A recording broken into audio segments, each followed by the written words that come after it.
Alors, il y a plein d'activités dans la maison qu'on oublie souvent de citer comme sportives, mais alors le ménage, je ne sais pas en France, mais nous aux États-Unis, on a une espèce de machine qui s'appelle le Roomba et qui passe l'aspirateur tout seul chez soi.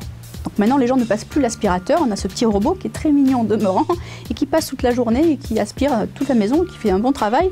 Mais finalement, il nous pique nos calories, ce coquin, parce que si on le faisait nous-mêmes, on brûle en moyenne 200 à 260 calories par heure quand on passe l'aspirateur, sans compter que ça nous fait travailler aussi la souplesse, etc. Donc c'est quelque chose que je dis aux gens, ok, c'est pas forcément agréable à faire, mais si vous le faites, vous y gagnez quelque chose.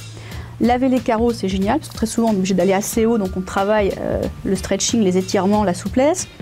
Il y a aussi, alors qu'est-ce qu'il y a dans le ménage? Alors faire la vaisselle. En moyenne, c'est 78 calories de brûlées quand je fais la vaisselle. Très souvent, on utilise moins d'eau qu'auparavant, donc ça peut être aussi économique. On peut aussi, quand on vide le lave-vaisselle, si on a utilisé le lave-vaisselle, descendre, faire ce qu'on appelle les fameux squats. Je descends sur mes cuisses en force et je remonte à chaque fois. On ne le fait pas en public, on va peut-être se moquer de nous, mais si on le fait à chaque fois, ça va bien brûler.